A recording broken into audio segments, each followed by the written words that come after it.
Welcome to Feedback Friday, where we analyse someone's stroke and we look at what they can do to swim faster. In this episode, we've got a swimmer that is around the 150 pace per 100, and you might be surprised at how simple some of the changes can be that I think will get her down to a low 140, at least in the next couple of weeks.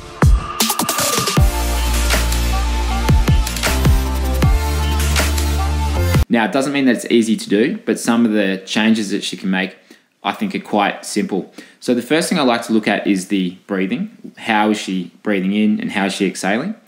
The exhalation looks good. You can see it's coming primarily from the nose, light exhale when her face is in the water. Then as she turns her head to breathe, we've got a bigger, more forceful exhale, which is good. So no need to change that. With the breathing, at times she does turn the head a little bit too far. So when we look from above the water, we want to look at where are the eyes looking. And you'll see here, the eyes are probably just looking up a little bit high and the head's slightly lifted. So what she could aim to do there is just look more to the side and try and avoid lifting the head up too much. But I think some of that will actually change with the head position when she's swimming. So when we do look at the head position here, you'll notice that it moves around quite a bit. It goes to the left and then it goes to the right there.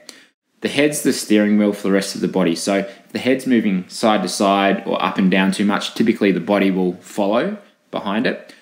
We generally want to keep the head stable and still because that's going to keep the rest of the body much better aligned.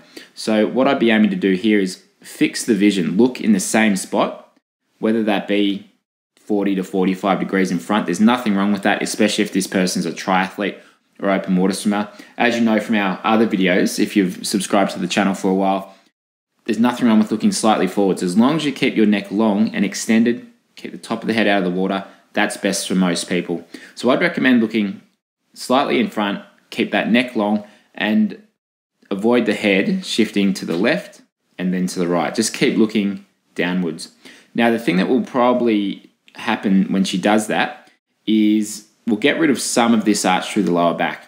So you still want a natural curve through the back, but we don't want too much of an arch, because if there is too much of an arch through that lower back, like you can see here, it's very hard to keep that tautness through the core and connect up the catch all the way through the body with the hip rotation and with the kick, because there's too much of a curve there. So to have better connection through the stroke, we've got to keep this a little bit flatter, and that will probably come from a better head position, not looking too far forwards and keeping the head or the eyes looking a little bit more downwards and avoid that left to right sway.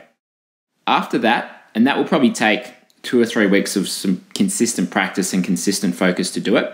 It's one of those things that can be very easy to change. The hardest part is remembering to do it every time that you swim, because as soon as you don't think about it, you'll just go back to what you're used to doing.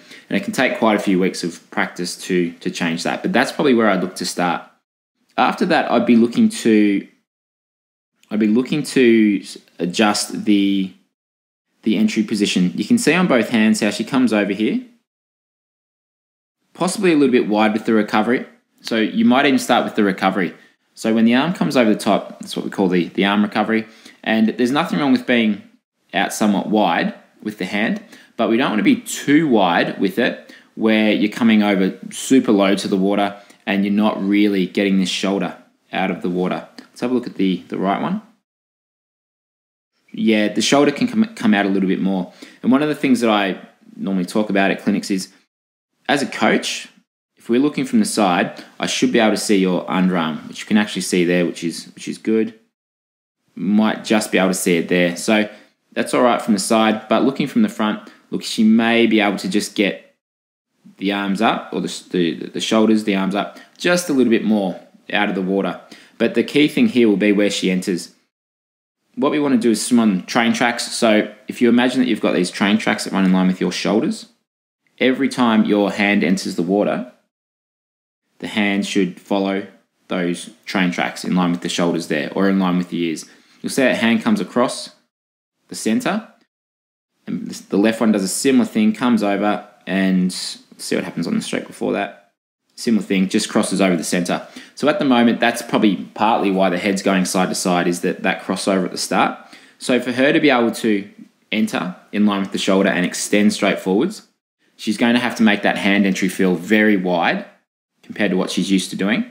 And it can even pay to just look forwards every now and then, check where the hands are going in, check if you're keeping that reach and extension straight out in front of you, and just make the adjustment as needed, because it's very hard to know if you're in the right position with anything out in front of the head. For whatever reason, just the proprioception out in front there can be very hard to tell whether you are in the right position or not. So we'd look at getting on the train tracks there. After that, that might change what's happening under the water, but I think one of the reasons that I'd be looking to get on those train tracks is because the first thing is, as she enters and reaches forwards, we see the hands up a little bit too high for a little bit too long. So in that position where the hand is higher than the wrist is higher than the elbow, that increases the drag a lot. Same on this left-hand side, there, comes up, and you can just see how that elbow's in that drop position, and it's increasing the drag. Now, a really common thing that we see when we're coaching people at clinics and camps, and when people send their videos online for coaching, is that if you are crossing over, that hand's probably going to come upwards there, probably half the time. The reason for that is it's a more comfortable position for the shoulder to be in, to just let that hand be up in that position there. So often we find that when you do enter wider and you get on those train tracks, it's much easier to get to the ideal starting catch position, which is fingers just below the wrist below the elbow. And we want to see the fingertips about underarm depth. That's where we should ideally be. The reason that that's the best position is, first of all, it's going to be a lot less drag. And secondly, that's where you want to start the catch, because then you've got the most room to set yourself up and you're creating the least amount of drag. So that's what we're looking to do.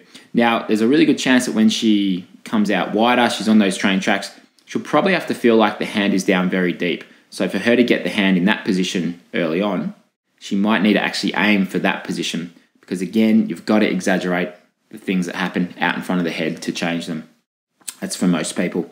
Then after that, where I can find the biggest increase in speed, in distance per stroke, will come from what happens through the catch and through the pull and press phase.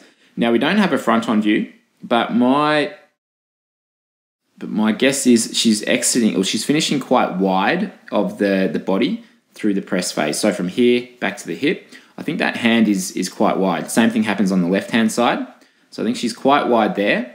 And through the catch phase, I don't think she's going quite deep enough. So from there to there, you'll see that position. The fingers are pointing down. That's quite a good position with the hand and forearm, but she's very shallow. That elbow is sort of very close to the water.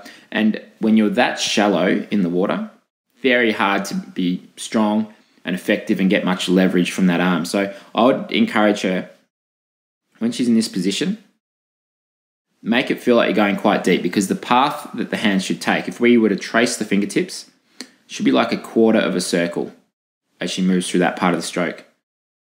So maybe not that deep how I've drawn it, but from there to there, you'll see the path that it takes. It takes this path like that. No, it's got to be a quarter of a circle. That's where you see the best swimmers moving through in that catch movement. So it's not like we want to go here and start pulling back immediately, because there's just not much power in that position. So she'll probably have to make that feel very, very deep. And I was doing a similar thing a couple of years ago when I first got filmed. And when I was actually in the right position, it felt like I was pulling down really deep with the arm. But as a matter of fact, I was just in a much better position, even though it felt like I was straight with the arm there. So that's what she'll probably have to do. And then through the last part of the stroke, she goes through here, she'll probably have to feel like she's coming in even under the body. I'll see if I can find a better view. Yep, here we go. So as we go from here, so we do a good job of getting those fingers pointing down. Just need to go a little bit deeper, probably drifting out a bit wide from there to there, because it looks like the hand is wider than the elbow. That's got to stay on the inside of the elbow. And then through this back part, this will make a huge difference. From here to here, you'll notice that the hand is out very wide from the hip at the exit. I've been working on this with a lot of swimmers in our membership lately who have been sending in videos. One of the things that I've noticed is through the last half of the pull, from there to there, the hands are finishing really wide. And for you to get much propulsion from that back part, it's not really going to happen when you're out that wide. So in this position here, what I would encourage you to do is feel like you're coming in very close to the center of the body. on that in sweep. So from there, the hand can even sort of turn in at almost 45 degrees for a moment to get in for that in sweep, so that then the upper arm and the ribs, that angle, that gap is closed, and then this hand is finishing a lot closer to the hip. And it will feel like when she's making that change that she's coming in very, very narrow, even crossing the center under the body. That's what it will feel like. But she'll get so much more out of each stroke that she's taking there. I was working with someone at a session last week doing a similar thing, finishing too wide from the hip. So we got her to exaggerate the in sweep from here to here, and her stroke rate for 50 meters came down around 10%. And it's pretty common if you are finishing wide. And so what that better stroke count came down 10%. What that better stroke count indicates is she's just getting more distance per stroke. So that's a good thing. That's what we want. So that's the order that I look to focus those things on. In terms of how do we change it? Well, drills, if we have a look at the drills here, so we want to work on that head position. Great way to practice it can be kicking with your arms by your side with a snorkel on. Put fins on if you like, but kicking face down and just rotating side to side. Keep the head in exactly the same spot, and you're just getting the hips and the upper body to rotate side to side while you're keeping the vision fixed there.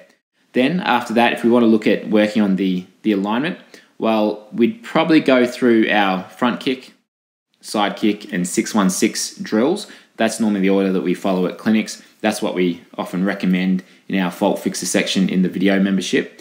And then after that, looking to work on the catch and pull, I would probably just go with a really simple one to work on this, and it would be single arm freestyle with one arm in front. And when you go through that one arm drill, we know we want to exaggerate that in sweep as it comes closer to the hip. So that's a really easy way to do it. We know that we want to go deeper through the catch because you can see there she's going quite so shallow with it. The hand's really angled off to the side. By going deeper and not coming out as wide, look, it will be a bit more fatiguing. It will be a bit more tiring, particularly through the lats, because that's what she'll be starting to use a lot more. But over the course of 4, 5, 6 weeks, she'll build up that strength, and it's going to be a much more effective and much faster stroke. And that's why I think it can be fairly simple to bring the times down to probably that low 140s for the same effort by making those changes. Now, it doesn't mean those changes are necessarily easy to make. It takes a lot of concentration and focus and takes time to change those habits. But by going through that order with those sorts of drills, over time it will certainly get down there. And there's no reason why it couldn't be somewhere in the 130s. So that's the order that we'd probably go through in order to change a stroke. Thanks very much for watching. If you haven't subscribed yet, click subscribe and hit the notification bell to get notified every time we upload another video. We do these Feedback Fridays pretty much on a weekly basis, and we also add 1 or 2 other videos each week. And if you would like to work with us, we run clinics in Australia, and we have camps in Thailand, Hawaii, and in Queensland. And if you can't get to any of those, then what a lot of swimmers do is send their videos to us for analysis and coaching. So you can do that through our video membership if you have a look at the stroke analysis section. I'll put links to all of those below. Thanks very much for watching, and I'll see you next week.